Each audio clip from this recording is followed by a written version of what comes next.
Gym Santhosh വധക്കേസുമായി ബന്ധപ്പെട്ട പ്രതിപട്ടികയിൽ ഉൾപ്പെട്ട സാമുവലിന്റെ മാതാവാണ് നമ്മളോടൊപ്പം ചേരുന്നത്. സാമുവലിന്റെ മാതാവിൽ നിന്ന് കഴിഞ്ഞ കുറച്ചധികം ദിവസങ്ങളായി ഒരു വ്യക്തി പണം വാങ്ങുകയായിരുന്നു. അത് കരുനാഗപ്പള്ളി സ്റ്റേഷനിലെ സിഐയും മറ്റു ഉദ്യോഗസ്ഥർക്കും നൽകാനാണ് ഈ പണം, ഈ കേസ് ഒത്തുതീർപ്പാക്കുന്നതിന് പണം നൽകാനാണ് എന്ന പേരിലാണ് സാമുവലിന്റെ മാതാവിൽ നിന്ന് പണം കൈമാറിയത് എന്ന സംബന്ധിച്ച പരാതിയാണ് ഇപ്പോൾ കരുനാഗപ്പള്ളി പോലീസിന് മുമ്പാകെ എത്തിയിരിക്കുന്നത്.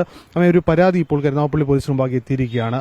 അതായത് അമ്മയുടെ മകനെ ഒരു കേസിൽ നിന്ന് മാറ്റാൻ പോലീസിന് പണം നൽകാൻ ആവശ്യപ്പെട്ടുകൊണ്ടായിരുന്നു ആ പണം വ്യക്തി അമ്മയുടെ നിന്ന് വാങ്ങിയത്. ആരാണ് വാങ്ങിയത്, എന്തായിരുന്നു ഇത്?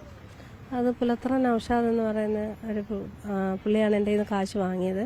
മോന് കേസിനകത്ത് പ്രതിയാക്കത്തില്ലെന്നും അല്ലെ മുൻകൂർ ജാമ്യം എടുക്കാമെന്നും പിന്നെ നല്ല വക്കീലിനെ വെച്ച് കേസ് നടത്താമെന്നൊക്കെ പറഞ്ഞാണ് പൈസ വാങ്ങിയത്. അപ്പം മോന് അവരെ ഉപദ്രവിക്കാതിരിക്കാനും പത്രത്തിലൊന്നും വരാതിരിക്കാനൊക്കെ വേണ്ടിയിട്ട് പൈസ കൊടുക്കുന്നത് പോലീസുകാർക്കാണെന്ന് പറഞ്ഞു. അപ്പം 1 ലക്ഷം രൂപ അങ്ങനെയാണ് എന്നോട് ചോദിച്ചത്. 1 ലക്ഷം രൂപ ഉദ്യോഗസ്ഥർക്ക് കൊടുക്കണം, എന്നെങ്കിലേ നമുക്കിത് കറക്റ്റ് ആകത്തുള്ളൂ എന്നും പറഞ്ഞാൽ അന്നത്തെ സാഹചര്യം കൊണ്ട് അമ്മ കൊടുത്തതാണ്. അന്നേരത്തെ സാഹചര്യം കൊണ്ട് കേസിൽ നിന്ന് എന്തെങ്കിലും ഒരു ഈവൻ തെറ്റ് ചെയ്തോ ഇല്ലയോ എനിക്ക് അറിയത്തില്ലല്ലോ.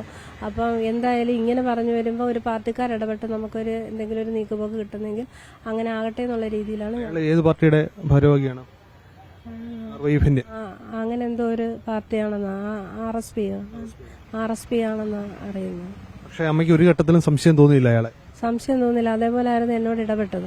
അമ്മ ഒന്നുകൊണ്ടും പേടിക്കണ്ട, ഞാൻ 1 ലക്ഷം രൂപ വാങ്ങുന്നു, പിന്നീട് 50,000 രൂപ. ആദ്യം 50,000 രൂപ കൊടുത്തു, പിന്നീട് 65,000 രൂപ കൊടുത്തു, 1 ലക്ഷം രൂപ പുള്ളിയുടെ അക്കൗണ്ടിൽ ഇട്ട് കൊടുത്തു, പിന്നെ 50,000 രൂപ അല്ലാതെ മേടിക്കുന്നു. അങ്ങനെ 1,65,000 രൂപ പുള്ളിക്ക് കൊടുത്തു. അല്ലെങ്കിൽ 15,000 രൂപ മാത്രം വക്കീൽ. ഉദ്യോഗസ്ഥർ പണം വാങ്ങും നമ്മൾ എപ്പോഴെങ്കിലും വിശ്വസിച്ചിരുന്നോ? ഞാൻ വിശ്വസിച്ചില്ല. പക്ഷേ എനിക്ക് അങ്ങനെ ഉദ്യോഗസ്ഥരെ CI പ്രത്യേകിച്ച് മകന്റെ സാഹചര്യം കണക്കിലെടുത്തുകൊണ്ട് ആ സമയത്ത് പണം നൽകുകയായിരുന്നു. അപ്പം പിന്നെ CI അഭിഭാഷകന് വരെ പണം കൊടുക്കാം എന്ന് ഇയാൾ പറഞ്ഞിരുന്നു അമ്മയോടെ. എന്തോ ഈ വാദിഭാഗം അഭിഭാഷകന് വരെ പണം കൊടുക്കാനുണ്ട്, കോടതിക്ക് വരെ പണം കൊടുത്ത് ഈ കേസിൽ പ്രതിഭാഗം വക്കീലിനെയൊക്കെ നമുക്ക് കൊടുക്കണം. വാദിഭാഗം അതെ, വാദിഭാഗം വക്കീലിനെ കൊടുക്കണമല്ലോ എന്നൊക്കെയുള്ള ഇത് പറഞ്ഞിരുന്നായിരുന്നു. നമുക്ക് എതിരായിട്ട് വാദിക്കാൻ വരുന്ന വക്കീലിനെയൊക്കെ നമുക്ക് കാണണം എന്നൊക്കെ എന്നോട് പറഞ്ഞായിരുന്നു. അപ്പം തന്നെയാണ് അഭിഭാഷകനെയും അമ്മയ്ക്ക് ഏർപ്പാട് ചെയ്തത് വക്കീല്. പക്ഷെ വക്കീലിനെ ഞാൻ ഒരിക്കലും കുറ്റം പറയത്തില്ല. അദ്ദേഹം വക്കീൽ വാങ്ങിയിട്ടില്ല. വക്കീൽ ആകെ 15,000 രൂപ വാങ്ങിയിട്ടുള്ളൂ. അദ്ദേഹം ഞാൻ സംസാരിക്കുമ്പോൾ എന്നോട് പറഞ്ഞു, ഞാൻ അങ്ങനെ ആദ്യം ആരോടും കാശ് വാങ്ങാറില്ല, ഞാൻ ചെയ്യുന്നതിന്റെ ഞാൻ ഫ്രീ ആയിട്ട് വരെ കേസ് ചെയ്തു കൊടുക്കാറുണ്ട് നിരപരാധികൾക്ക്. അപ്പോഴാണ് സത്യം മനസ്സിലാകുന്നത്. വക്കീൽ പറയുമ്പോഴാണ് അമ്മയ്ക്ക് സത്യം മനസ്സിലായത്. അപ്പോഴാണ് ഈ പൈസകളൊന്നും ആർക്കും കൊടുത്തിട്ടില്ല എന്ന്. പോലീസ് സ്റ്റേഷനിലെത്തി നിങ്ങൾ പൈസ വാങ്ങിയെന്ന് പോലീസുകാരോട് ചോദിച്ചിരുന്നോ? ഇല്ല, ഞങ്ങള് അങ്ങനെയല്ല. പോലീസ് ഇവിടെ എങ്ങനെയോ അറിഞ്ഞു. എനിക്കറിയാം CI പൈസ വാങ്ങിക്കത്തില്ല എന്നുള്ളത് എനിക്കറിയാം. CIക്ക് അല്ലാതെ ഇനി വേറെ ആർക്ക് എന്തെങ്കിലും രീതിയിലായിരിക്കും. ഇയാൾ ആദ്യം ഈ 1 ലക്ഷം രൂപ വാങ്ങുന്നത് പോലീസ് അടിയന്തരമായ യോഗം ചേരുന്നു എന്ന് പറഞ്ഞുകൊണ്ടാണോ? അത് എന്നോട് പറഞ്ഞ് 12 മണിക്ക് മുമ്പ് അവർക്ക് പൈസ കൊടുക്കണം, അവരിപ്പോ അവിടെ പിന്നെ എന്തോ മീറ്റിംഗ് കൂടുന്നുണ്ട്, അതിന് മുമ്പേ നിങ്ങൾക്ക് എന്തെങ്കിലും ഒരു നീക്കുപോക്ക് തരാനാണെന്നുള്ള രീതിയിലൊക്കെ സംസാരിച്ചു. അപ്പം സ്റ്റേഷനിൽ അത്രയും ഇടപെട്ട് നിൽക്കുന്ന ആളായി. എന്തൊക്കെ പറഞ്ഞ വീട്ടിൽ പോലീസ് വരില്ല, എന്തൊക്കെ?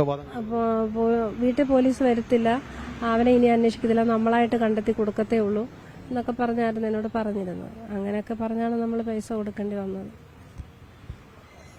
സാഹചര്യങ്ങളെ മുതലെടുത്ത് ഇത്തരത്തിൽ ജീവിക്കുന്നവർ കൂടി സമൂഹത്തിലുണ്ട് എന്നുള്ളതാണ് ഈ വാർത്തയിലൂടെ ഞങ്ങൾ ചൂണ്ടിക്കാട്ടുന്നത്.